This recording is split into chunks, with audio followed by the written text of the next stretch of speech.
지금 이 순간에도 전 세계 빅테크 기업들이 한 곳을 향해 앞다투어 모여들고 있습니다. 불과 1년 전만 해도 그 누구의 주목도 받지 못하던 곳입니다. 시장 점유율 겨우 7%, 2024년 적자만 4조 원이던 만년 2등 삼성 파운드리를 두고 업계 일각에서는 삼성은 끝났다고 말했어요. 사업 접어야 하는 거 아니냐고요. 그런데 2025년 7월 까다롭기로 유명한 일론 머스크가 삼성의 문을 두드립니다. 23조 원이라는 거액을 들고 말이죠. 도대체 무슨 일이 있었던 걸까요? 이건 단순한 계약이 아닙니다. 지난 10년간 이재용 회장이 설계한 미친 도박이 TSMC의 숨통을 조이기 시작한 겁니다. 대만이 국가 안보를 위해 스스로 걸어 잠근 금단의 문, 삼성이 그 틈을 타 어떻게 판을 뒤집었는지 지금 바로 공개합니다. 2024년 상반기까지만 해도 삼성 파운드리는 그야말로 망할 위기에 처해 있었습니다. 4조 원이 넘는 막대한 적자가 발생했고 주요 고객사들은 하나둘씩 등을 돌리기 시작했습니다. 퀄컴은 이탈했고 구글마저 TSMC로 파트너를 바꾼다는 소문이 업계에 파다했습니다. 파운드리를 생소하게 느끼실 분들을 위해 간단히 설명하자면 반도체 제조를 전문으로 하는 위탁 생산 공장이라고 이해하시면 됩니다. 애플이나 엔비디아 같은 기업들이 반도체 칩의 논리 및 회로 설계도를 제공하면 이를 실제 제품으로 양산해주는 방식입니다. 이 파운드리 시장에서 대만의 TSMC는 그야말로 독보적인 존재감을 과시해왔습니다. 전체 시장의 63%를 점유하고 있으며 특히 최첨단 선단 공정에서는 92%가 넘는 압도적인 시장 지배력을 보여주었습니다. 반면 삼성전자는 파운드리 분야에서 여전히 한 자릿수 점유율에 머물며 고전을 면치 못했습니다. 기술력도 문제였지만 낮은 수율 탓에 고객사의 신뢰를 확보하는 데 어려움을 겪었습니다.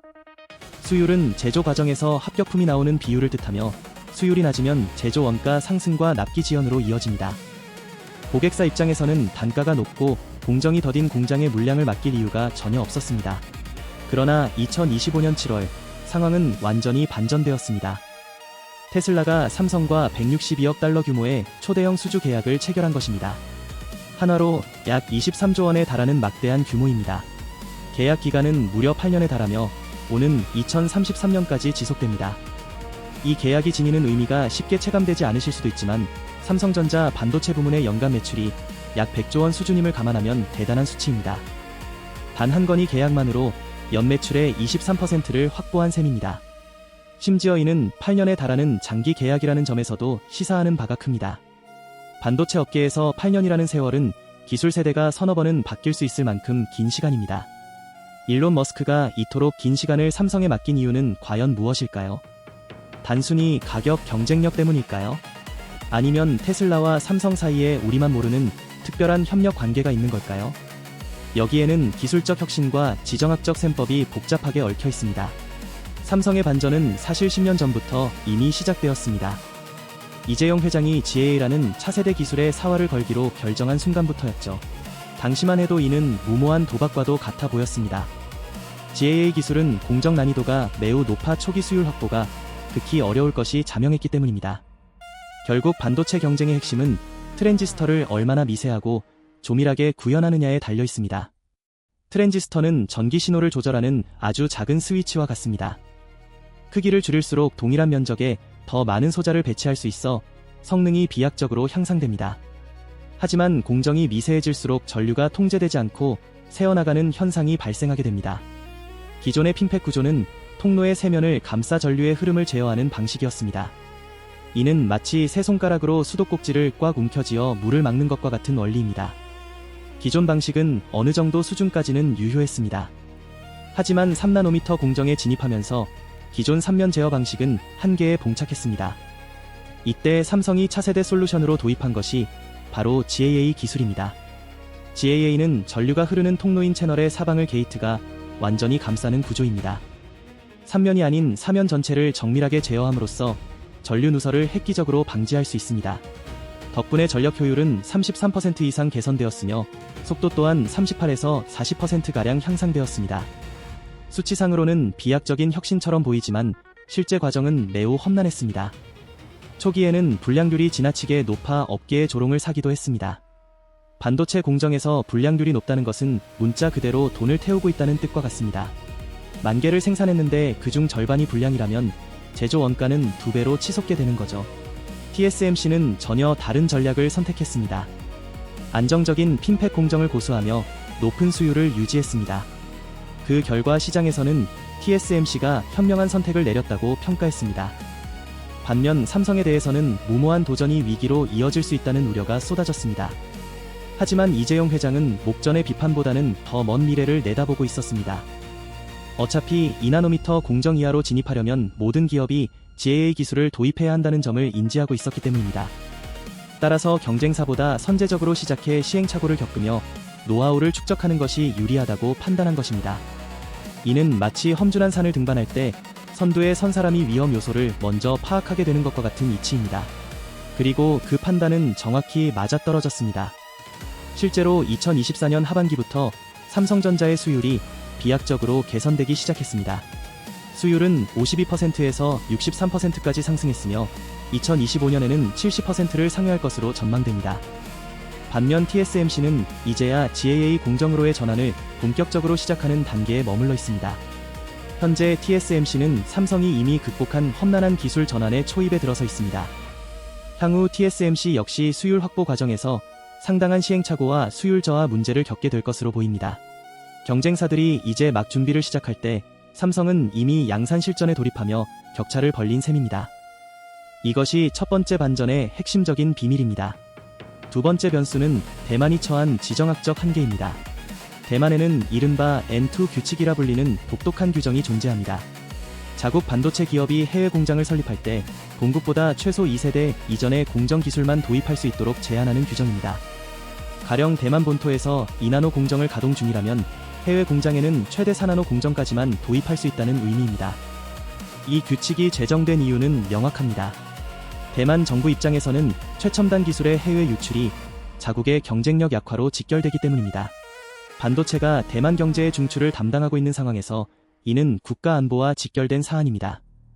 따라서 미국의 거센 압박에도 불구하고 이 규칙만큼은 결코 타협하지 않고 있습니다. 하지만 이 규제는 미국 기업들에게 치명적인 리스크로 작용하게 되었습니다. 현재 미중 갈등이 격화됨에 따라 대만 해협은 세계에서 가장 위험한 화약고 중 하나로 분류되고 있습니다. 중국이 대만을 침공할 시 전 세계 반도체 공급망이 완전히 마비될 수 있다는 공포가 점차 현실화되고 있습니다. 실제로 미 국방부가 수행한 대만 유사시 시뮬레이션 결과는 매번 암울한 수치만을 보여주었습니다. 만약 전쟁이 발발한다면 세계 경제의 심장부인 TSMC 공장들은 순식간에 파괴될 위험에 처할 것입니다. 중국이 대만을 온전히 점령할 수 없다면 아예 시설을 파괴해버리는 전략을 택할 가능성이 크기 때문입니다. 그렇게 되면 애플과 엔비디아, 테슬라 같은 주요 기업들조차 반도체 칩을 원활히 공급받을 수 없게 됩니다. 이는 단순히 스마트폰 생산 차질이 문제를 넘어 전 세계 경제가 마비될 수 있음을 의미합니다. 이에 따라 미국 기업들은 미국 본토 내에서 최첨단 칩을 직접 생산하기를 희망해왔습니다. 바이든 행정부 역시 막대한 규모의 반도체 보조금을 지원하며 미국 내 생산 시설 확충을 독려했습니다. TSMC 또한 미국의 전략적 요구에 부응하여 애리조나에 대규모 생산 공장을 건설하기 시작했습니다. 투입된 자금 규모만 해도 무려 400억 달러가 넘습니다. 하지만 여기서 결정적인 문제가 발생합니다. 이른바 N2 규칙으로 인해 TSMC는 미국 공장에 최첨단 공정을 도입할 수 없게 된 것입니다. 최신 2나노 공정은 대만에만 한정되며 미국 공장에는 4나노 공정까지만 구축이 가능하기 때문입니다. 최첨단 기술이 절실한 고객사들 입장에서는 도저히 납득하기 어려운 상황인 셈입니다. 최첨단 칩 수급을 위해 미국 내 공장 건설을 독려했으나 정작 핵심인 최첨단 공정은 도입되지 못하고 있습니다. 그렇다면 대만 현지에서 생산하는 것과 비교해 어떤 차별점이 있을까요? 오히려 미국 내 생산은 높은 인건비와 낮은 효율성이라는 과제를 안고 있습니다. 이러한 모순된 상황이 지속되자 미국 기업들은 본격적으로 대안을 모색하기 시작했습니다. 반면 삼성전자의 행보는 이와 확연히 달랐습니다. 한국 정부의 경우 그러한 제약이 전혀 없었기 때문입니다. 상황이 이렇게 돌아가자 삼성은 텍사스주 테일러의 건설 중인 공장에 최첨단 2나노 공정을 과감히 도입했습니다. 미국 기업들이 필요로 하는 핵심 기술을 현지에서 직접 구현할 수 있게 된 것입니다. 테일러 공장의 입지 조건 또한 매우 탁월합니다. 테슬라 본사가 위치한 오스틴에서 차량으로 약 48분이면 도달할 수 있는 거리입니다. 반도체 제조 공정에서는 설계팀과 생산팀이 수시로 협력하여 문제를 해결해야 합니다. 시제품 제작 후 문제가 발생하면 즉시 설계를 수정하고 재제작하는 과정을 반복하게 됩니다. 이러한 과정에서 생산시설이 인접해 있다는 것은 상당한 전략적 이점이 됩니다. 이슈 발생 시 현장을 직접 확인하고 즉각적으로 대응할 수 있기 때문입니다. 반면 TSMC의 주요 생산 거점은 대만에 위치하고 있습니다. 13시간의 비행거리와 시차로 인해 원활한 소통에 큰 제약이 따릅니다. 실제로 테슬라와 같은 기업들은 이러한 물리적 거리로 인해 개발 속도가 지연되는 것을 경험했습니다.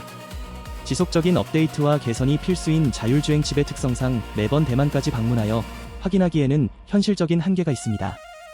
그 결과 일론 머스크는 지리적으로 인접한 곳에 생산시설을 갖춘 삼성을 파트너로 선택했습니다. 탁월한 기술력만큼이나 물리적 거리 또한 의사결정의 핵심적인 요소였던 셈입니다.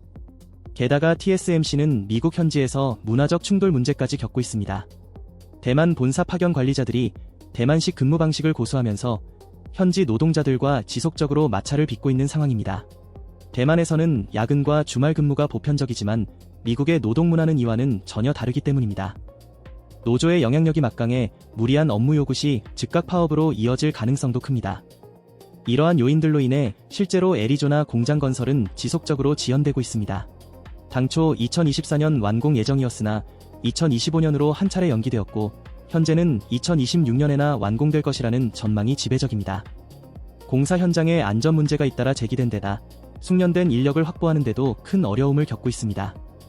대만에서는 당연시되던 관행들이 미국 현지에서는 전혀 통용되지 않고 있는 상황입니다. 반면 삼성은 상대적으로 현지화 전략을 훨씬 유연하게 구사하고 있다는 평가를 받습니다. 미국 현지 관리 인력을 대거 기용하는 한편 대만식이 아닌 미국식 근무 문화를 적극 도입했습니다. 물론 초기에는 삼성전자 역시 일부 시행착오를 겪기도 했습니다. 하지만 이미 오스틴 공장 운영을 통해 축적된 노하우가 있었기에 이를 안정적으로 극복할 수 있었습니다. 덕분에 테일러 공장은 현재 공정률 93%를 돌파하며 순조로운 진척도를 보이고 있습니다. 2026년 하반기 양산 개시를 목표로 차질 없이 준비해 나가고 있습니다. 고객사 입장에서는 이처럼 약속을 철저히 이행하는 파트너를 더욱 신뢰하게 됩니다. 아무리 기술력이 뛰어나도 적기에 생산을 완료하지 못하면 의미가 없기 때문입니다. 이러한 다각적인 요인들이 결합되면서 삼성이 가장 매력적인 선택지로 부상하게 되었습니다. 기술적 격차를 해소한 것은 물론 지리적 이점과 성공적인 현지화 전략까지 갖추고 있습니다. 여기에 지정학적 리스크까지 최소화되어 미국 기업들에게는 더할 나위 없는 완벽한 환경을 제공합니다. 테슬라가 23조 원에 달하는 대규모 투자를 단행한 결정적인 배경이 바로 여기에 있습니다. 조금 더 거시적으로 보면 이는 국가 경제 구조의 차이 때문이기도 합니다.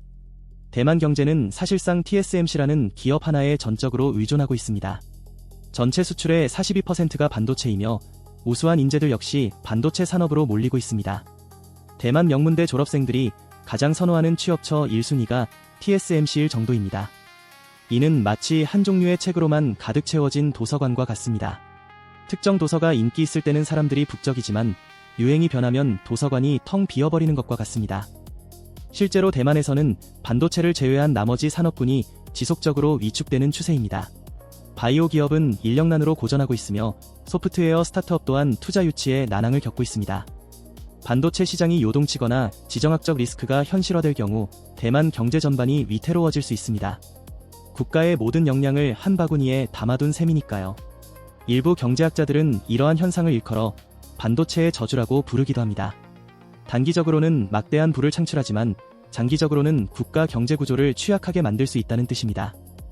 이와 대조적으로 한국의 산업 포트폴리오는 매우 견고하고 다각화되어 있습니다. 물론 우리나라도 반도체 의존도가 높은 것은 사실이나 다른 주력 산업들 또한 충분한 경쟁력을 갖추고 있습니다. 실제로 현대차와 기아는 글로벌 완성차 시장에서 세계 3위권 내의 입지를 공고히 유지하고 있습니다. 특히 전기차 시장에서 테슬라의 뒤를 잇는 가장 강력한 경쟁자로 부상하고 있습니다. 조선업 분야도 마찬가지입니다. 한국의 조선 3사는 현재 글로벌 시장 점유율의 70%를 차지하고 있습니다. 특히 LNG 운반선과 같은 고부가가치 선박 부문은 독보적인 시장 지배력을 갖추고 있습니다. 세계에서 건조 난도가 가장 높은 선박을 제작할 수 있는 기술력을 보유한 국가가 바로 한국입니다. 배터리 산업 역시 빼놓을 수 없는 핵심 분야입니다. LG에너지솔루션과 삼성 SDI는 글로벌 전기차 배터리 시장에서 중국 기업들과 치열한 주도권 다툼을 벌이고 있습니다. 철강 산업의 포스코 또한 여전히 세계 정점의 기술력을 유지하며 독보적인 위상을 공고히 하고 있습니다. 이처럼 여러 산업이 균형 있게 발전해 있으면 특정 분야가 정체되더라도 다른 산업이 든든한 버팀목이 되어줍니다. 분산 투자가 자산 관리에 철칙이듯 국가 경제의 안정성 확보 또한 이와 같은 원리가 적용됩니다. 특정 종목에 집중 투자할 경우 손실 위험이 크지만 포트폴리오를 다각화하면 리스크를 효과적으로 관리할 수 있습니다. 삼성의 반등은 한국 경제가 보유한 회복 탄력성을 상징하는 핵심적인 지표입니다. 반도체 업황이 일시적으로 정체되었으나 타 산업군이 견고하게 뒷받침하며 다시금 반등세로 돌아서고 있습니다. 단일 공급망의 리스크를 체감한 글로벌 기업들이 한국의 전략적 가치를 재조명하고 있습니다. 삼성의 기술력을 선택한 글로벌 기업은 비단 테슬라뿐만이 아닙니다. AMD 역시 차세대 GPU 생산을 위해 삼성과 협상을 진행 중이라는 소문이 들려오고 있습니다. 구글 또한 텐서 침물량의 일부를 삼성에 위탁하는 방안을 검토 중인 것으로 보입니다. 이는 단순한 우연이 아니라 업계의 필연적인 흐름입니다. TSMC 한 곳에만 의존하는 구조의 위험성을 체감한 글로벌 기업들이 본격적으로 대안 찾기에 나선 것입니다. 그 과정에서 삼성이 가장 강력하고 유력한 대안으로 급부상하고 있습니다. 기술력이 이미 입증되었을 뿐만 아니라 지정학적으로 안전하고 미국 현지 생산까지 가능하다는 강점이 있습니다. 물론 아직은 결코 자만할 단계가 아닙니다. TSMC는 여전히 압도적인 시장 점유율을 견고하게 유지하고 있습니다. 63%에 달하는 압도적인 점유율은 결코 하루아침에 무너지지 않을 것입니다. 게다가 TSMC 역시 경쟁 상황에서 수수방관하고 있지는 않을 것입니다. TSMC는 이미 일본 내 신규 공장 건설에 착수한 상태입니다. 일본 정부로부터 막대한 보조금을 지원받아 규슈 지역에 대규모 생산기지를 구축하고 있습니다. 일본은 대만 대비 지정학적 리스크가 상대적으로 낮으며 미국과의 동맹 관계도 공고합니다. 현지 생산량 확대는 대만 공급망에 대한 의존도를 완화하는 핵심 전략이 됩니다. 미국의 인텔 역시 향후 반도체 시장의 흐름을 바꿀 간과할 수 없는 변수입니다. 인텔은 한때 파운드리 시장의 주도권을 잃었으나 최근 대규모 투자를 단행하며 재기에 박차를 가하고 있습니다. 미국 정부로부터 수백억 달러 규모의 보조금을 확보했으며 이를 기반으로 공격적인 행보를 이어가고 있습니다. 자국 기업이라는 지위는 미국 빅테크 기업들에게 매력적으로 다가갈 수 있는 강력한 경쟁력입니다. 이에 맞서는 중국 기업들의 추격세 또한 거셉니다. 미국의 제재로 최첨단 공정 장비 도입의 차질을 빚고 있음에도 불구하고 중저가 시장에서는 가파른 성장세를 보이고 있습니다. SMIC를 필두로 한 중국 기업들이 28나노에서 14나노급 공정의 가격 경쟁력을 무기로 시장 점유율을 확대하고 있습니다. 현재는 최첨단 공정 시장에서 경쟁력이 부족할 수 있으나 장기적인 관점에서는 충분한 위협이 될 가능성이 큽니다. 분명한 사실은 기존의 독점 체제가 무너지고 본격적인 다극화 시대가 도래했다는 점입니다. 2020년대 초반까지만 하더라도 TSMC의 독주 체제는 영원히 지속될 것처럼 보였습니다. 누구도 쉽게 도전할 수 없는 압도적인 절대 강자의 위용을 자랑했습니다. 하지만 이제 상황은 완전히 달라졌습니다. 삼성이 기술적 격차를 좁혔고 지정학적 요인이 시장의 판도를 뒤흔들고 있습니다. 더 이상 TSMC가 유일한 대안이 아니게 된 셈입니다. 고객사 입장에서는 선택의 폭이 한층 넓어진 셈입니다. 공급망 다변화를 통해 가격 협상력을 높이고 리스크를 분산할 수 있게 되었기 때문입니다. 삼성이 선제적으로 감내해온 인고의 시간이 이제 막대한 수익으로 전환되기 시작했습니다. GAA 공정 개발에 투입된 수조원 규모의 R&D 비용이 비로소 결실을 맺기 시작한 것입니다. 2026년 테일러 파운드리 공장이 본격 가동에 들어가면 시장의 형세는 더욱 드라마틱하게 변모할 것입니다. 미국 현지에서 최첨단 반도체가 본격 양산되는 시점부터 글로벌 파운드리 판도는 완전히 뒤바뀔 것입니다. 테슬라의 칩이 삼성 라인을 통해 생산되기 시작하면 상황을 관망하던 빅테크 기업들도 본격적으로 움직이기 시작할 것입니다. 테슬라의 선택은 곧 그 기술력이 충분히 검증되었음을 의미합니다. 일론 머스크는 업계에서 가장 까다로운 완벽주의자로 정평이 나 있습니다. 그런 인물이 8년 장기 계약을 체결했다는 것은 삼성의 기술력을 전적으로 신뢰한다는 방증입니다. 오는 2027년에는 삼성의 시장 점유율이 15%를 상회할 것이라는 낙관적인 전망도 나오고 있습니다. 현재 7%대인 점유율이 2배 이상 비약적으로 성장하게 되는 셈입니다. 물론 TSMC의 시장 점유율 63%와 비교하면 아직 격차가 크지만 현재의 성장 추세가 무엇보다 중요합니다. 성장 곡선이 가파른 우상향을 그리고 있다는 점이 핵심입니다. 10년 앞을 내다본 이재용 회장의 과감한 승부수가 비로소 결실을 맺고 있는 것입니다. 2015년 GAA 기술 개발을 결정할 당시 주변에서는 회의적인 시각으로 모두가 만류했습니다. 리스크가 너무 크고 성공 가능성 또한 희박하다는 우려가 지배적이었습니다.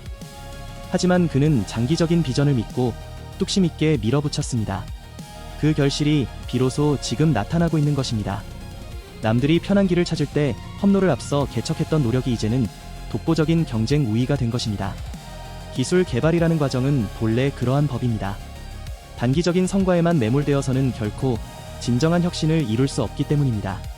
삼성의 이번 반등은 결코 우연의 산물이 아닙니다. 지난 10년간 지속해온 과감한 투자와 도전 정신이 빚어낸 결실입니다. 또한 지정학적 정세를 정확히 통찰하여 미국 시장을 선점한 전략적 판단도 적중했습니다. 여러 핵심 요소가 완벽한 조화를 이룬 결과라 할 수 있습니다. 물론 앞으로도 극복해야 할 과제들은 산적해 있습니다.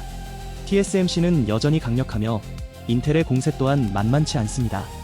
중국 업체들의 추격이 거세지는 가운데 새로운 경쟁자의 등장 가능성도 배제할 수 없습니다. 반도체 시장은 그야말로 치열하고 끝이 보이지 않는 전쟁터입니다. 하지만 적어도 현 시점에서만큼은 삼성이 확실한 승기를 잡은 것으로 평가됩니다. 테슬라라는 강력한 우군을 확보한 데 이어 미국 내 생산 기지 구축도 막바지 단계에 접어들었습니다. 기술력이 검증되면서 고객사들의 신뢰 또한 회복된 상태입니다. 이제 관건은 이러한 상승 흐름을 얼마나 오랫동안 지속하느냐에 달려 있습니다. 2026년 하반기 테일러 공장에서의 첫 제품 출하 시점이 향후 행보를 가를 진정한 분수령이 될 전망입니다. 해당 공장에서 양산 수요를 안정화하고 납기 기한을 엄수한다면 시장의 신뢰는 더욱 공고해질 것입니다. 반면 예상치 못한 공정상의 문제가 발생할 경우 다시 과거의 신뢰 위기에 직면할 우려가 있습니다. 그만큼 중요한 시기라고 볼 수 있습니다. 일론 머스크의 선택이 과연 옳았는지는 결국 시간이 증명해 줄 것입니다. 23조 원이라는 거액을 투자한 만큼 그 역시 상당한 압박을 느끼고 있을 것입니다. 만약 삼성이 기대에 부응하지 못한다면 테슬라 또한 큰 타격을 입게 될 것입니다. 따라서 현재 양사 모두 반드시 성공해야만 하는 절박한 상황에 처해 있습니다. 향후 몇 년 사이 반도체 시장의 판도는 지금과는 완전히 다른 양상을 띌 것입니다. TSMC의 독점 체제가 막을 내리고 본격적인 경쟁 시대가 도래할 것입니다. 고객사들은 선택의 폭이 넓어지는 반면 공급업체 간의 경쟁은 한층 더 치열해질 전망입니다. 결과적으로 그 수혜는 소비자들에게 돌아갈 것입니다. 여러분은 삼성 파운드리가 과연 TSMC를 추월할 수 있을 것이라 보십니까? 아니면 여전히 넘기 힘든 벽이 존재한다고 느끼시나요? 10년 뒤 반도체 시장의 판도는 어떻게 변해 있을까요? 여러분의 소중한 의견을 댓글로 자유롭게 남겨주세요. 오늘 전해드린 내용이 여러분께 조금이나마 도움이 되었기를 바랍니다. 복잡한 반도체 시장의 흐름을 파악하는데 작은 통찰을 드렸다면 더할 나위 없이 기쁘겠습니다. 긴 시간 동안 끝까지 시청해주셔서 진심으로 감사드립니다. 영상이 유익하셨다면 구독과 좋아요 부탁드립니다.